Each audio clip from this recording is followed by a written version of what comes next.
de bac mathématiques avait plus de 200 choix sur la circulaire d'orientation. Un titulaire de bac lettres, il a à peine une quarantaine de choix. On voit qu'on s'écarte trop. Et pourtant, le gros de l'effectif, il est au niveau des sciences humaines. Et moi, je fais le grand domaine de la technologie. Donc, il fallait revoir ça. Le passage du L1 au L2, j'ai fait des propositions, mais je dis, c'est même un avis personnel, je ne privilégie pas le concours. Parce que ce qu'on va inscrire dans ce cycle, c'est plus de 250 000 bacheliers. C'est-à-dire, on sera obligé d'organiser un bac à nous seuls. L'éducation nationale, quand il organise le bac, c'est un effort national. Tout le monde est de la partie. Alors, donc c'est pour ça que c'est une solution dans l'idéal, mais est-ce qu'on pourra la réaliser? Grand point d'interrogation. Donc, il faudra passer sur d'autres critères pour l'orientation de la première à la deuxième année. Quelqu'un d'autre? Je ne sais pas si je peux faire donc, un complément par rapport à cette histoire de mobilité. M. Amar, je profite de l'occasion. Pour assurer cette mobilité, c'est un problème de texte réglementaire qui n'est pas encadré, cette mobilité. Donc, j'ai vécu une expérience avec la faculté de biologie l'année passée. Ses parents vont se déplacer à Sétif. Mais malheureusement pour la fille, elle est en deuxième année chez nous, mais elle ne peut pas faire biologie à Sétif. Mais elle a l'accès à Béjaïa. Alors, comme on a fait les choses, donc on a essayé, comme c'est une convention avec Sétif, qu'elle va suivre ses enseignements à Sétif, mais le diplôme, c'est Béjaïa qui va le donner. Mais on aimerait bien que si le texte existe, je serai protégé, les enseignants, ils vont appliquer le texte facilement. Et je sais que c'est un problème que je vais gérer avec le doyen de la faculté et aussi donc avec les enseignants, parce qu'il va vous dire que l'enseignant qui a validé la note à Sétif, moi je la valide pas à Béjaïa. C'était un problème quand même, mais bon, on a signé quand même. Bon, malheureusement, on n'est pas allé au loin dans la convention. Puisque l'étudiante a s'est désistée à la fin, puisque Sétif hésitait à avec des examens, bon, on n'a pas pu rejoindre. Mais sinon, donc, il y avait donc cette bonne volonté entre nous et Sétif de concrétiser ce projet-là en attendant le texte qui va arriver. J'aimerais bien savoir où on est avec ce texte-là de mobilité. Je pense si on cadre ça, si on légifère dans ce sens-là, je pense que la mobilité, nos problèmes ne se posera plus pour cette mobilité. Au sein de notre université, les déplacements entre facultés, le problème ne se pose pas. Et d'ailleurs, même les majors de promo au niveau de la faculté d'économie, c'est les mateurs. Ce sont qui viennent de ST ou bien des sciences exactes qui prennent la major de promotion, donc au niveau de cette faculté-là. Les meilleurs étudiants en Ottawa, ce sont des mateurs. Voilà, donc on les a. Donc on permet quand même cette mobilité au sein de l'université, mais bien respectant cette liste de moyens d'accès qui est vraiment donc un obstacle. C'est ça, je pense, la nouveauté par rapport à ce nouveau système, c'est qu'on débloque cette histoire de moyens d'accès aux filières. Et c'est tant mieux. Concernant la mobilité, je pense que la faute, elle est partagée. C'est vrai qu'il n'y a pratiquement pas de mobilité. C'est un cas, c'est un constat. Pour plusieurs raisons. D'abord, on traîne la moyenne du baccalauréat, trop le condamné à vie avec. Bon, il s'est inscrit en première année, il a fait avec brio quelque part. Pourquoi C'est pour ça que dans ce système, on se dit, une fois qu'il est rentré, on oublie le bac. Ce sont les résultats de sa première année. Aujourd'hui, la mobilité, nous avons bien fait quelques tentatives d'expérience.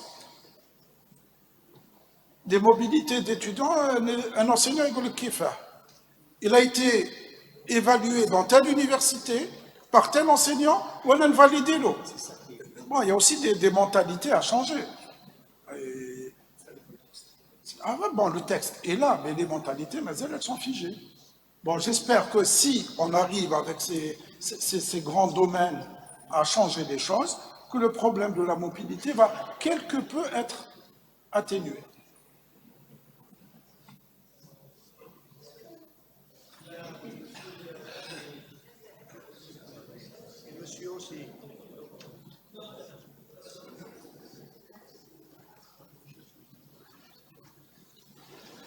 Bonjour tout le monde.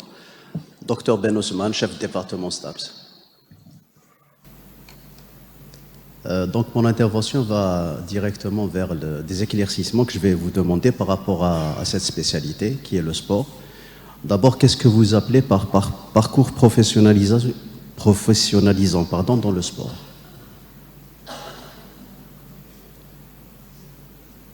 Un parcours professionnalisant, Oui, c'est un parcours qui, théoriquement, doit mener directement à un métier. C'est le contraire un petit peu d'académique. Professionnalisant, vous allez pratiquement, pour le sport, bon, vous formez des éducateurs, vous formez l'entraînement sportif, etc. c'est ça. Donc, c'est quasiment un métier. Oui, mais par rapport aux enseignants qui sont destinés directement vers les lycées, CEM et tout, qu'est-ce qu'on en fait? Aujourd'hui, au niveau des ENS, parce que l'ENS, c'est lui l'établissement dont le client unique est l'éducation nationale, ne nous demande pas d'enseignants de sport. Le partenaire ne me les demande pas. Je ne vais pas les lui fabriquer. Si l'ENS me les demandait, je le ferai à l'ENS, pas à l'université. D'accord. Le secteur ne le demande pas. Le client ne le demande pas. Je ne vais pas faire un produit qui n'est pas demandé. Sachant qu'il n'existe pas d'ENS dans le sport. Il y a juste le SSTS qui n'est pas du tout de l'enseignement supérieur. C'est la jeunesse et, Mais jeunesse et les sport. sports. Mais ce n'est pas destiné à l'enseignement. Bah, Donc écoutez, c'est un problème un peu technique. il n'est pas du tout technique. Je représente l'enseignement supérieur. Je ne peux pas parler au nom de l'éducation nationale. D'accord. L'éducation nationale, j'en veux pas de ces enseignants. Fait le primaire, j'en veux pas. Vous savez très bien, Cheikh al-Arbia, Walid al-Sport. Oui. Vous savez très bien. Oui. Le problème a été maintes fois posé. C'est pas une problématique dont la solution est au niveau de l'enseignement supérieur. L'éducation nationale n'en a pas besoin. Ou du moins, il dit qu'il n'en a pas besoin. Bah, je ne vais pas l'obliger aussi à les prendre. D'accord. Donc ma deuxième question, c'est par rapport à l'organisation qui a été faite en termes de domaine. Nous sommes dans le domaine SHS et sport. Donc là, je ne vois pas comment l'étudiant, bon, du moins, comment cette spécialité va s'imbriquer dans ce domaine-là. C'est-à-dire, l'étudiant, nous sommes d'une spécialité qui demande beaucoup de pratique. Il y a beaucoup de pratique, il y a beaucoup de... Donc l'étudiant, qu'est-ce qu'il va venir faire dans le sport? Et les sciences biologiques dans tout ça. Oui, mais le sport, il y a...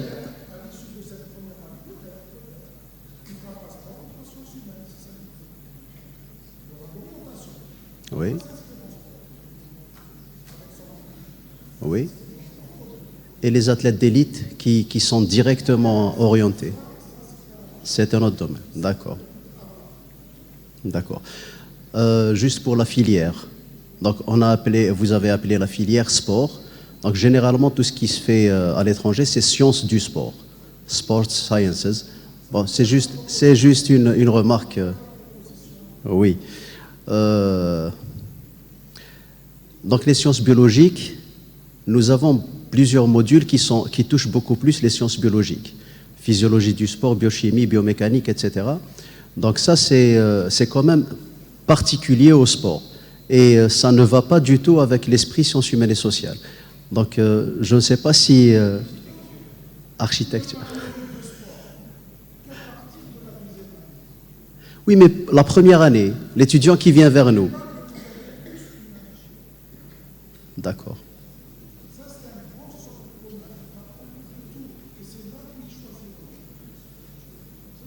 Oui. Ça demeure quand même un peu flou, mais bon. Oui.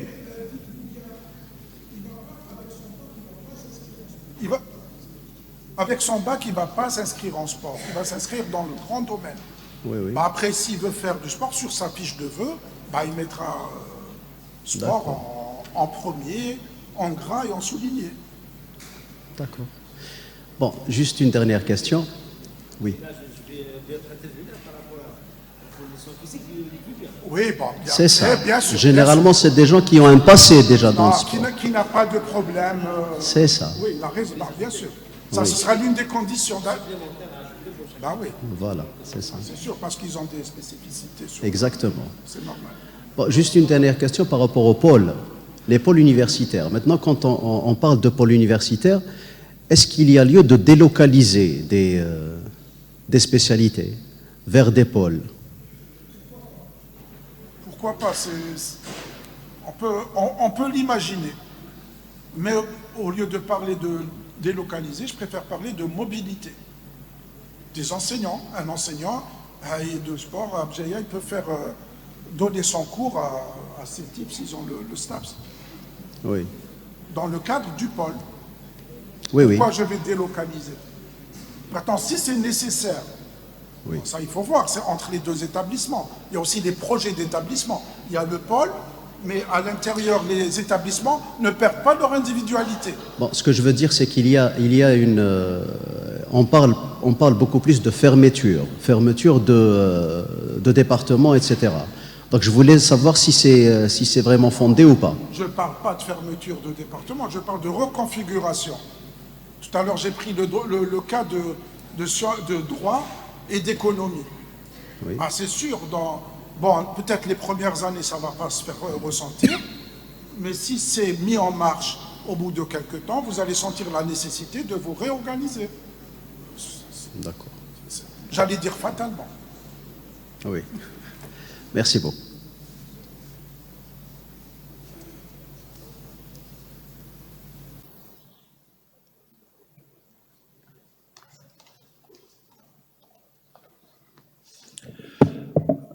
Bonjour, Monsieur Amara. Aslamtik à Béjaïa. Moi, c'est Monsieur Jarmon. Je suis le responsable du domaine à UMV. Donc, je vais intervenir, si vous le permettez, sur la proposition faite par le ministère de contracter les domaines. Même si je dirais que l'idée, elle n'est pas mauvaise, c'est quelque chose qui peut tenir la route. Par contre, il me semble qu'il y a, excusez-moi le mot, quelque chose qui est incongru. Enfin, on met des spécialités, enfin des domaines qui sont différents et auxquels il y a des enjeux de gouvernance et de gestion de formation qui sont différents. Et je citerai l'exemple de AUMV, architecture. Donc, j'ai suivi la proposition. En premier lieu, il y avait une proposition, mais maintenant, ça a été changé. C'est devenu sciences, technologie et architecture. Et on se propose, à l'intérieur de ce domaine, de fournir un parcours particulier pour l'architecture. C'est ça, monsieur le chairman. Moi, il me semble que ça serait plus intéressant que les parcours particuliers comme architecture et, par exemple, sciences médicales, enfin, les sciences de la santé, soient mis dans des domaines, disons, enfin, dans leur domaine singulièrement. Du moment que même, par exemple, la proposition qui est faite pour STA, on se propose déjà de faire un parcours particulier pour l'architecture. Donc, pourquoi c'est une question de 5 à 6 ou 7 domaines. Je pense qu'on peut se permettre ça. C'est ma proposition. Et deuxième question, enfin, une première question, vous avez mis 3 filières dans le parcours architecture. Donc architecture, urbanisme et GTE. Donc ce sont des formations quand même qui sont, enfin des filières qui sont quand même différentes, substantiellement différentes. Même entre l'architecture et l'urbanisme, il y a quelque chose de substantiellement différent.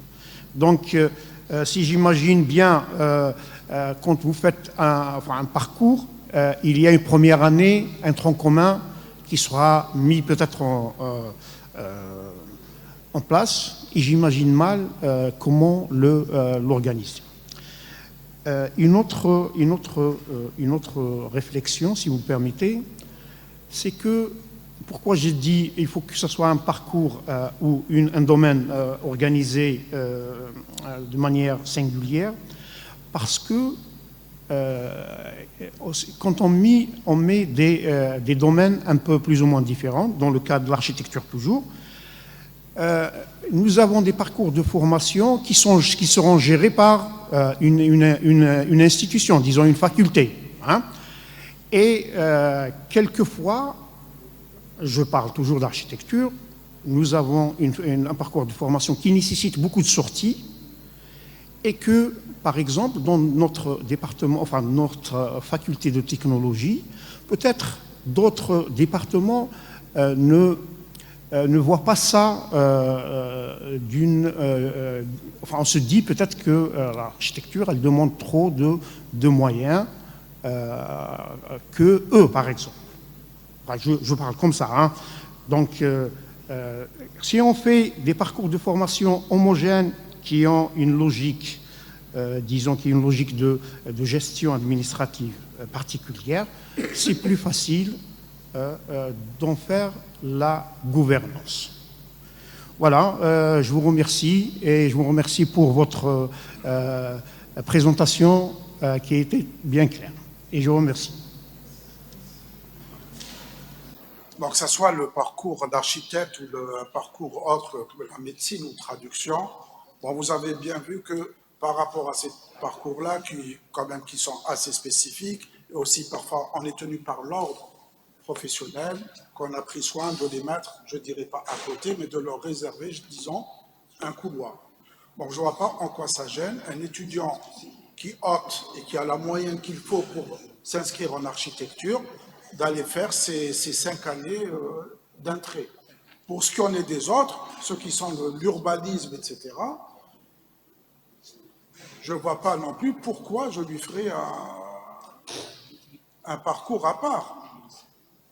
Parce que vous savez, par exemple, dans certains pays, architecture, il est étroitement collé à art. C'est art et architecture, ils ne sont pas seuls. Et pourtant, ce sont des pays où l'architecture, elle a son poids. L'architecture, parfois, elle est liée au domaine des sciences humaines. Même, j'ai vu ça, les sciences humaines. Évidemment, vu toute sa dimension. Parce que l'architecture, sans l'histoire, sans tout ça, tfadal.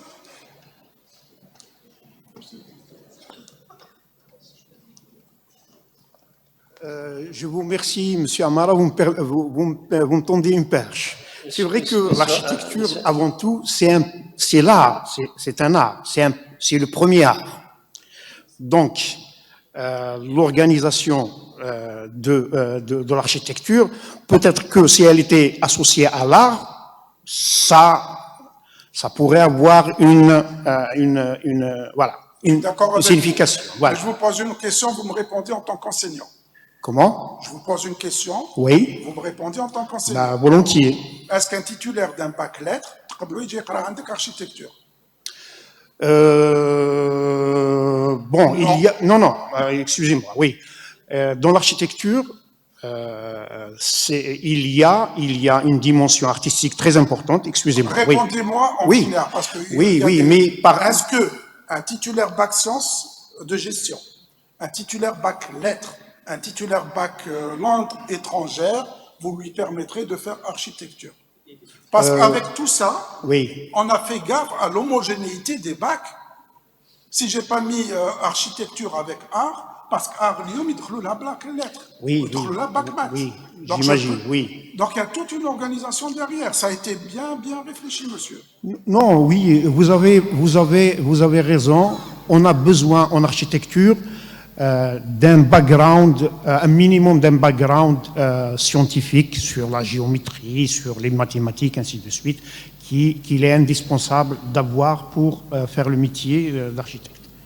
Mais moi, mon intervention, c'était surtout que c'est un parcours particulier. Il y a d'autres parcours particuliers.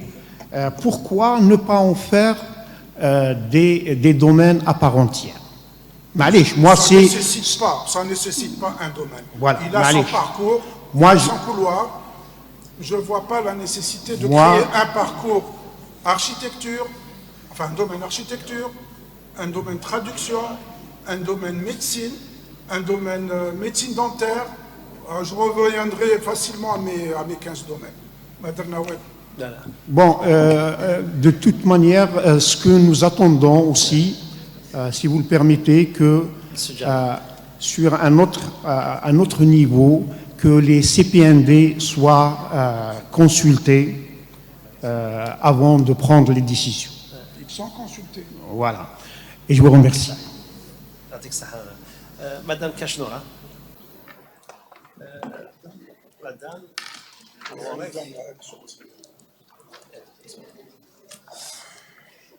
Il y a beaucoup de questions, essayez d'être bref et... Bonjour, moi je suis cardiologue, je suis à la faculté de médecine, je suis vice-doyenne à la faculté de médecine chargée de la pédagogie. Je ne vais pas parler du système LMD, je ne connais absolument pas ce système, donc je vais parler de quelque chose que je connais. Comme il y a une réflexion sur l'enseignement supérieur et l'orientation, moi je vais parler de quelque chose, ça va paraître peut-être un peu sexiste, mais je peux en parler d'autant que je suis une femme. On a 97% d'étudiants en médecine qui sont des filles. Et c'est de plus en plus grave. Bientôt, ça va être 100%. Dans les pays occidentaux, c'est vrai qu'il y a de plus en plus de femmes, et c'est génial, mais c'est 50%. Et donc, moi, je pense qu'on est en train de laisser beaucoup de garçons qui auraient pu faire de très, très bons médecins sur le carreau. D'autant qu'on a un pays continent, et donc on a besoin d'éléments masculins pour assurer cette spécialité dans des régions désertiques, etc. C'est comme ça qu'on va avoir, on a beaucoup de déserts médicaux. Et il y a certaines spécialités où il y a des rayons, etc., où c'est très important d'avoir des garçons. Et donc, moi je pense que la manière dont on est en train de recruter sur la moyenne du bac, il faut la revoir. Ce que je propose, c'est de faire comme on a fait, comme moi j'ai été recrutée pour faire médecine. Donc j'ai été recrutée pour faire médecine, j'ai été orientée plutôt pas recrutée, orientée pour faire médecine sur le modèle biomédical. Le concours, j'ai vu qu'un concours ça aurait été très intéressant. Vous avez dit une phrase qui est très intéressante, un médecin qui ne sait pas parler à son patient. Malheureusement, on en a beaucoup. Et donc, et je vous dis aussi que les garçons, quand ils arrivent à faire médecine, ils sont très bons. Et donc, moi, ce que je propose, c'est qu'on fasse le concours, ça sera très compliqué. Et donc, ce que je propose, c'est que vous reveniez au recrutement, comme on a été recrutés, nous, sur biomédical, c'est-à-dire privilégier les matières scientifiques pour un petit peu récupérer quelques garçons. C'est-à-dire que moi, pour faire médecine, il fallait avoir 13 en physique, 13 en maths et 13 en SVT. Une sorte de concours.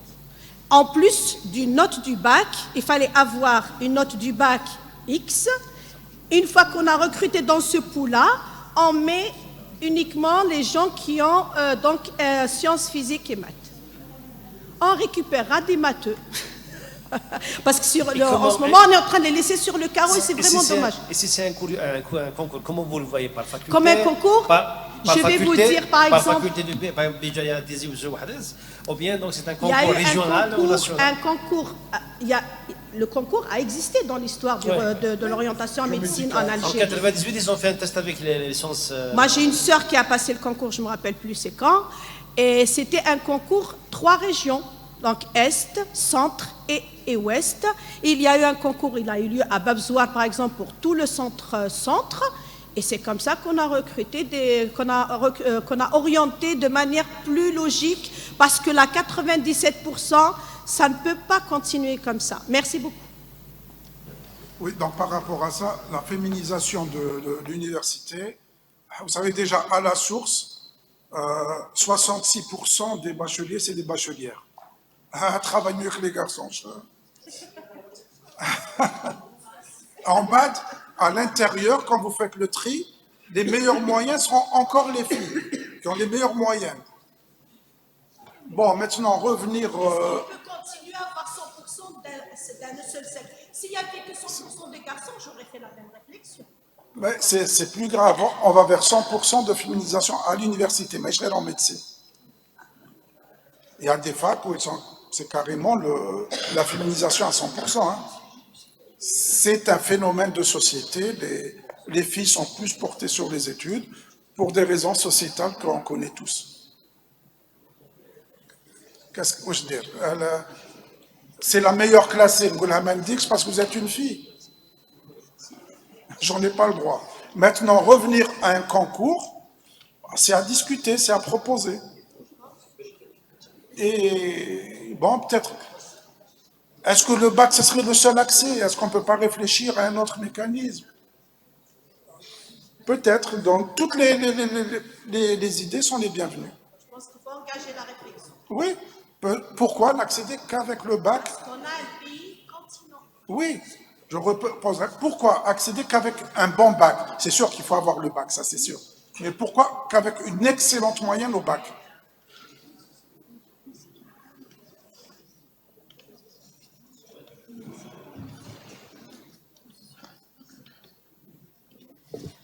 Bonjour tout le monde, Madame Barkat Johra, responsable de spécialité droit public économique, faculté de droit.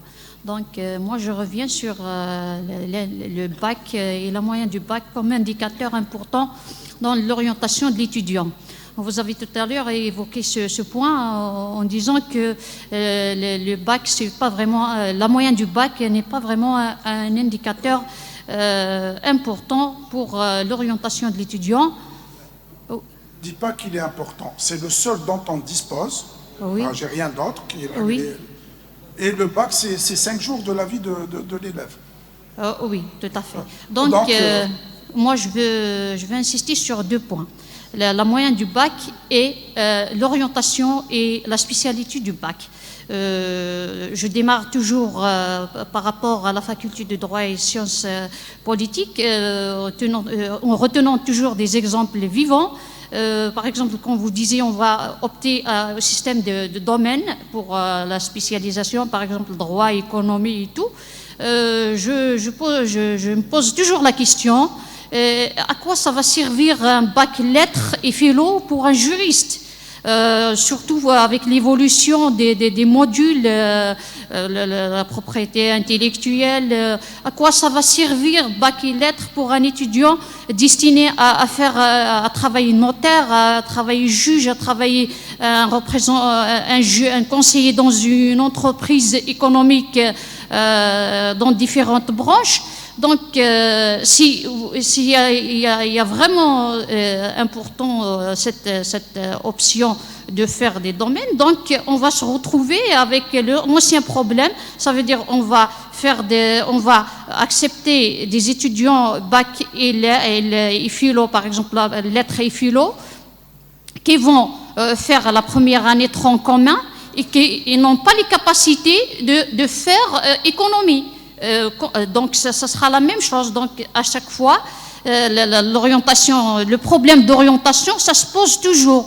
Donc moi, j'insiste sur la moyenne d'orientation, la moyenne du bac comme facteur et comme solution pour rendre la considération à certaines filières. Le médecin, le spécialiste radiologue vient de soulever un problème réel. Moi aussi, je suis un problème réel. Comme meilleur pays du monde, l'accès à la spécialité de droit, c'est les meilleurs moyens du bac, la spécialité. Et nous, actuellement, et les années précédentes, notamment les 3 dernières années, on se retrouve avec des bacs de 9,5, de 9. Après, on vit quotidiennement avec nos étudiants des problèmes énormes, soit vis-à-vis de l'assimilation des modules qui ne sont pas compatibles à leur formation et à leur bac au niveau du lycée, soit à d'autres choses. Donc, je vous remercie. J'espère que je vous ai bien transmis mon message. D'accord. Donc, vous posez aussi donc, le problème de cohérence du bac avec le domaine dans lequel il va s'inscrire. Vous savez, les années 70, au début des années, donc les années 50, 60, début des années 70, on s'inscrivait en médecine avec un bac lettres. Et aujourd'hui, ce sont des maîtres, des professeurs qui étaient lettres à l'époque. Bac lettres, on faisait médecine et c'était les meilleurs. Donc aujourd'hui, bac lettres, bon, vous me direz le programme, tu as les bacheliers, bon, c'est vrai. Mais ils font quand même un peu de mathématiques. Un peu de mathématiques. Je n'ai pas dit qu'ils font que des mathématiques, ils font un peu de mathématiques. En plus, ils ont une année pour les mettre à niveau. Peut-être bon, qu'il ne fera pas économie. Un bac lettres, très le grand domaine. Ça ne veut pas dire qu'il fera économie. Et même s'il veut faire économie, il faut qu'il soit classé parmi les meilleurs. Dans les petits modules d'économie qu'il a, ben, il faudra qu'il se distingue. Ben, il ne peut pas se distinguer, il ne sera pas distingué. C'est ce que je disais tout à l'heure à monsieur, tu as sport. Dis, attention, il ne va pas s'inscrire en sport. Il va s'inscrire dans le grand domaine. Après, il y aura la décantation. Même chose. Prenez l'économie. Aujourd'hui, j'ai un bac sciences gestion, c'est ça? C'est les meilleurs. Les écoles, les bac maths, mathématiques,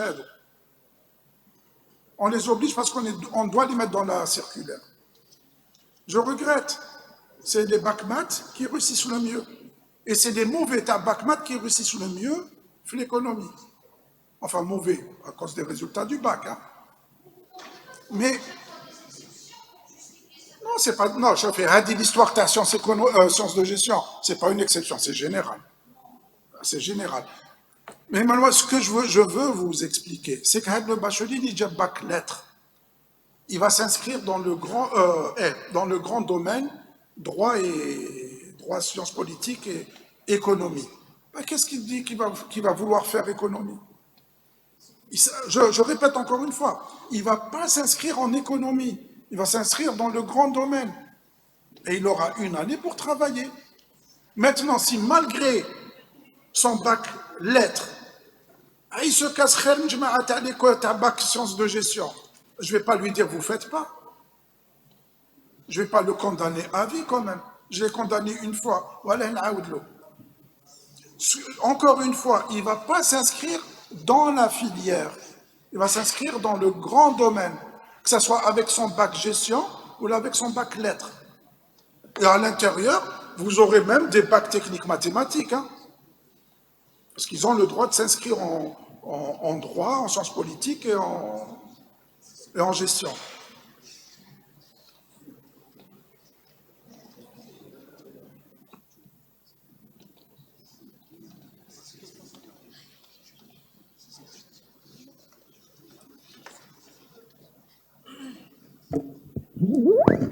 Bonjour, Sadli Tiziri, étudiante en master de architecture et vice-présidente du club scientifique Archi-Béjaïa.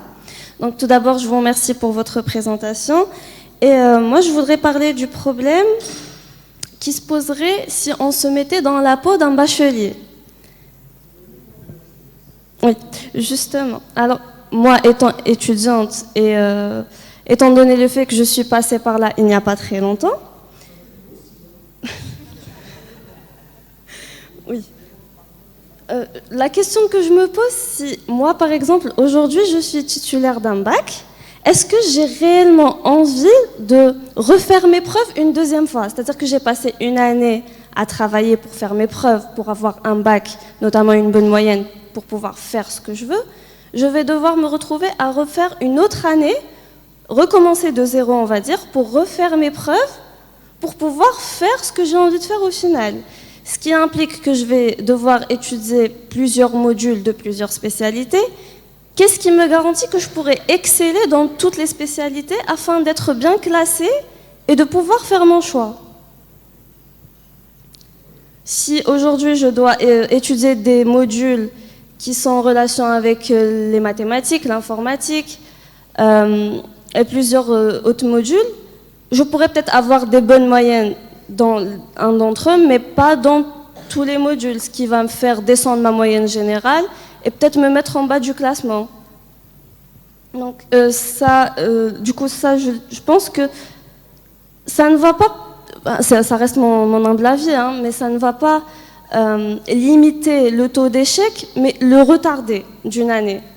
Moi, je pense que le problème de l'orientation, il doit se poser au niveau du lycée. C'est-à-dire qu'on doit initier les élèves à un niveau inférieur à pouvoir s'orienter correctement et non pas leur infliger une année de plus pour pouvoir s'orienter, ce qui va les mettre dans, je dirais peut-être, hein, dans une autre difficulté. Et aussi par rapport aux problèmes de passerelle et de mobilité, je pense que ce problème-là pourrait être réglé juste en revoyant la réglementation. Par exemple, un étudiant qui a fait une licence en architecture voudra se spécialiser dans un master d'urbanisme. Je pense qu'il faut juste trouver un moyen de faire des équivalences entre des domaines qui sont à peu près similaires ou des domaines qui sont partis du même secteur pour pouvoir établir des passerelles. Et merci. Merci mademoiselle. Donc je vais commencer par la dernière question, parce que c'est tout frais. Concernant les passerelles, par exemple, vous avez pris de l'architecture vers l'urbanisme en master. Aujourd'hui, mademoiselle, pour votre information, la réglementation ne l'interdit pas du tout. Alors là, pas du tout. C'est même pas l'équivalent, c'est une équipe pédagogique qui décide. Le texte réglementaire est clair. Quand il y a une offre de formation en master qui est proposée, à l'intérieur, on demande quels sont les profils que vous acceptez. Il peut même accepter un médecin s'il veut, c'est lui qui en est responsable. Donc la réglementation, sur ce plan, elle est très souple. D'ailleurs, il y a même une rubrique, tel diplôme, autre. Parce que parfois, on ne veut pas s'enfermer dans une réglementation. Autre, c'est à l'estimation de l'équipe pédagogique. Donc là, la réglementation, elle est ce qu'il faut. Mais nos comités pédagogiques sont parfois trop serrés, mais parfois je le comprends.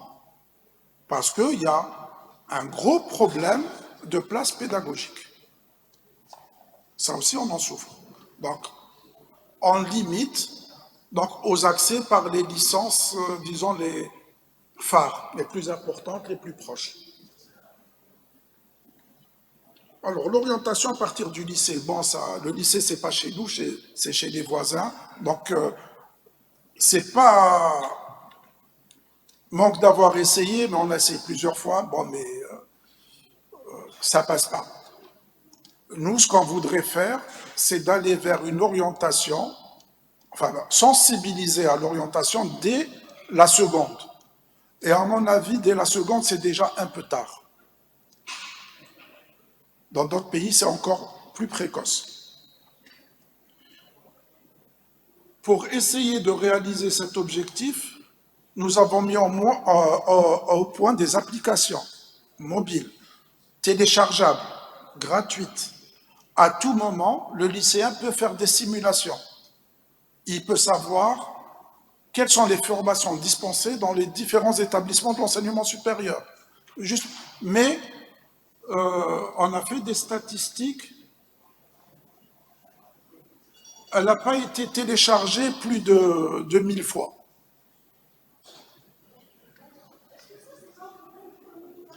C'est un tout. On communique. Alors, il y a l'application. Il y a une circulaire interactive. Il y a la circulaire papier. Il y a la circulaire PDF. à l'approche du bac, si on n'a pas fait une vingtaine d'émissions entre la télévision et la radio, c'est qu'on n'a rien fait. Je dis bien une vingtaine. Avec ça, qui dit que bachelier, la seule chose qu'on n'ait pas fait, c'est de toquer à la porte et de lui dire « Venez, je vais vous expliquer ». Ça, effectivement, on ne l'a pas fait. Mais tout le reste, on l'a fait. Le problème du bachelier algérien, c'est tant qu'il a son bac à préparer, Rassoura ou full bac. Il ne fait que ça. Une fois qu'il a son bac, il réfléchit. Enfin, il réfléchit. Quand il donne pas sa fiche de vœux au type du cybercafé pour faire la fiche de vœux à sa place. Et, vous trouvez ça normal? Un bachelier sous-traite son orientation. Et bonjour les dégâts après. Hein. On en voit de toutes les couleurs. Quand vous disiez, bon, vous avez fait vos preuves une fois, pourquoi je vais les faire une deuxième fois? Je m'excuse, mademoiselle, quand on est bon tout le temps. C'est pas une épreuve. Maintenant, je reviens une énième fois, c'est pas que je veuille taper sur le baccalauréat, non. Mais pour moi, le baccalauréat, c'est 5 jours. C'est 5 jours de la vie d'un élève. On peut avoir 10 parce qu'on n'était pas bien. On peut avoir 15 parce que c'était notre jour de chance. Bon, si, c'est un indicateur. Mais pour moi, il n'est pas fiable à 100%. Et des exemples, je suis sûr que vous devez en connaître des centaines. Il y a des gens avec des bacs modestes qui ont vraiment brillé, et il y a des gens avec des bacs excellents, ben, ils n'ont pas fait long feu. Eh bien, ce n'est pas une règle générale, je suis d'accord. Non, la moyenne qu'on aura obtenue à la première année, ce sera le travail d'une année. Je ne vais pas vous juger sur 2 ou 3 jours. C'est un travail d'une année quand même. C'est des contrôles continus, c'est une épreuve finale, c'est des notes de TD. Quand même, je pense qu'on peut estimer mieux la valeur de l'étudiant. Et lui, sur cette année, il a le temps de mûrir. Il a le temps de voir c'est quoi l'université. Et je me dis, c'est l'université, c'est le choc, vous le savez très bien. Généralement, c'est le choc. Mais sur cette année, qui est un socle commun, qui est un portail, on l'appelle comme on veut, ben, ça permet à l'étudiant de s'intégrer petit à petit dans le monde universitaire. Et non pas, vous êtes rentré, c'est votre orientation, point final. Non, il a une année pour réfléchir, ben, peut-être il va rentrer avec une idée, au bout de la première année, il va dire non, je vais faire ça. Peut-être la dame qui parlait d'économie. Ben, avec bac sciences et gestion, au bout d'une année, il va dire non, je vais faire droit. Quand tout fait, je préfère faire droit. Parce qu'il aura eu des enseignements en droit, il aura lu à droite à gauche, etc. C'est une ouverture d'esprit. C'est pas comme si on vient avec comme si on venait avec un ordre de mission. Cette année, l'année là qu'on propose, bah, vous permet, je dirais presque, de vous épanouir. Donc je ne suis pas d'accord pour me dire oui, je vais refaire mes preuves. Vous êtes bonne tout le temps. Vous n'êtes pas bonne de temps en temps. Celui qui est bon de temps en temps, on appelle ça un coup de bol.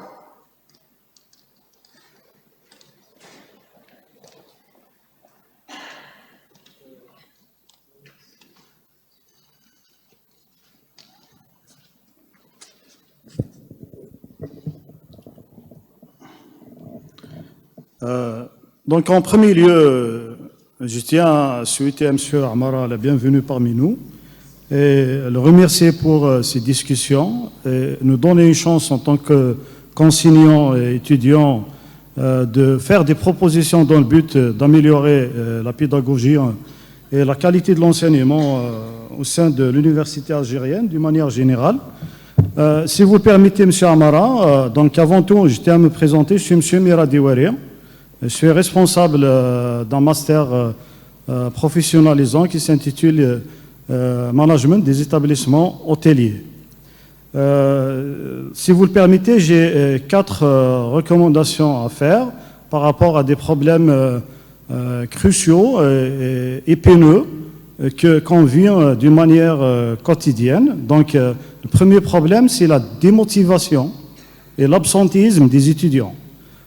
Ici, les collègues peuvent en témoigner, je pense que c'est le même phénomène pour tout le monde. Il y a un problème d'absentéisme et de démotivation des étudiants. Et nous, en tant que pédagogues, quand on discute avec les étudiants, on leur dit pourquoi vous êtes démotivés, vous n'assistez pas aux cours, etc. Ils vous disent à chaque fois, moi, ce qui m'intéresse, c'est de partir à l'étranger. Il n'y a pas assez de débouchés. C'est difficile de trouver un poste de travail. Également, il y a un phénomène important quand l'élève, quand il passe son bac, il obtient son bac, et il vous dit directement, je pense que vous l'avez vécu au sein de votre entourage, il vous dit maintenant j'ai bossé comme un dingue, avec ardeur et détermination, j'ai eu mon bac, je vais partir à l'université pour me reposer. Alors qu'un Allemand ou bien un Canadien va vous dire, je vais à l'université pour investir dans ma carrière. Moi, j'ouvre une parenthèse de réflexion. Est-ce que ce n'est pas intéressant de rendre les études payantes? Payantes, laissez-moi terminer, hein, je vais aller jusqu'au bout de mon idée. Payantes avec une réforme du système des œuvres universitaires, quitte à accorder des bourses sélectives, c'est-à-dire des bourses pour les gens qui sont dans le besoin et des bourses pour les gens qui sont excellents. Et les gens qui peuvent payer leurs études, pourquoi ils ne vont pas le faire? Donc, c'est une proposition. Il y a d'autres réformes à faire hein, pour rendre les études plus motivantes concernant les étudiants. Je reviens à la deuxième recommandation. J'ai parlé de l'étudiant, maintenant je vais parler de l'enseignant, d'accord, pour être équitable. Donc, nous les enseignants, franchement, il n'y a pas un système de motivation sélective, c'est-à-dire distinguer ceux qui travaillent, ceux qui sont assidus, ceux qui terminent les programmes, ceux qui produisent de la connaissance, qui publient, qui communiquent, etc., qui créent des spécialités, qui sont dans les conseils de discipline, qui sont dans les comités scientifiques.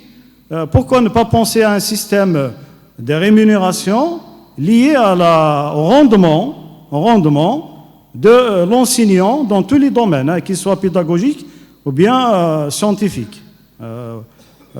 C'est des champs colossaux dans lesquels je vous invite à réfléchir ou bien à vous engager. Deuxième chose, en tant que responsable d'une spécialité, il y a ce qu'on appelle la nomenclature des spécialités dans leur contexte académique. Hein, je ne parle pas du contexte professionnalisant. Donc, il y a une nomenclature à laquelle, si je souhaite proposer une spécialité, je dois donc proposer une spécialité qui figure dans la nomenclature. À part les spécialités, soit en licence ou bien master, les spécialités professionnalisantes, qui laissent du champ libre à l'enseignant, dans les programmes qu'on va réformer ensemble, si vous le permettez de le dire, ensemble, c'est pas à moi de prendre la décision, mais on fait des recommandations, on discute. Hein. C'est dans ce sens. Donc, dans ces réformes, est-ce qu'il ne sera pas judicieux de prendre en considération le contexte local? À Bijaya, par exemple, il y a des spécificités locales concernant Bijaya. Par exemple, on est une région agroalimentaire. On est une région qui est dotée en termes de tourisme balnéaire, en termes d'agriculture de montagne, etc. Pourquoi ne pas intégrer dans les réformes, à toutes les régions, hein, des réformes concernant les programmes, les nomenclatures des spécialités, les spécificités locales de chaque région, et quitte même à accorder une certaine liberté, pour ne pas dire autonomie, hein, parce que des fois on le prend mal, ce mot, une certaine liberté dans la proposition des spécialités à travers la prise en compte du contexte et des spécificités locales de chaque région.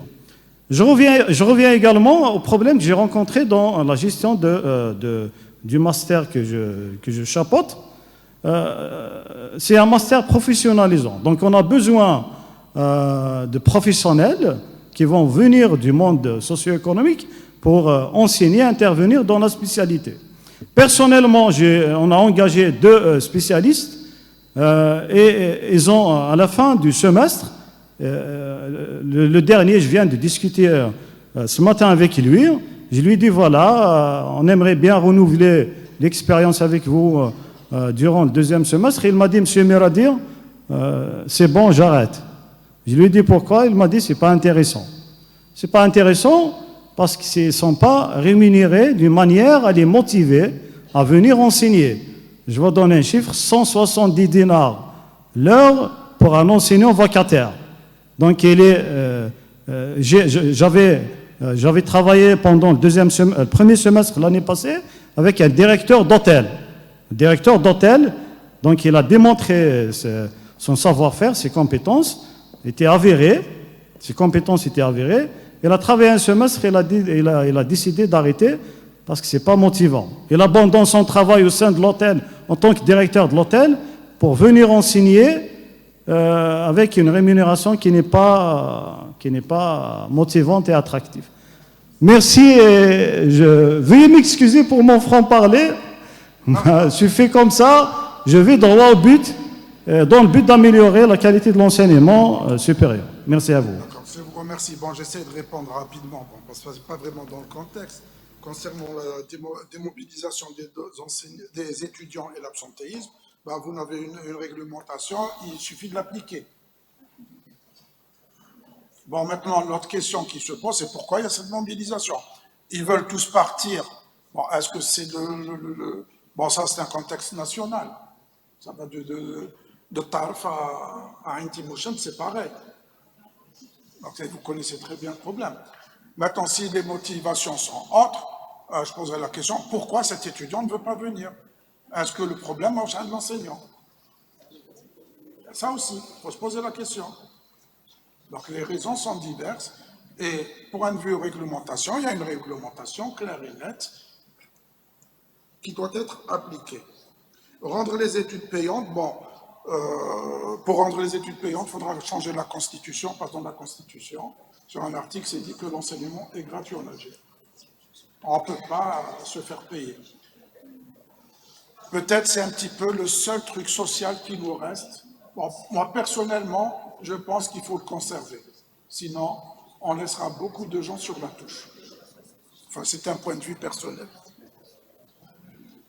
Enseignant motivation, je crois savoir qu'il y a une prime de rendement.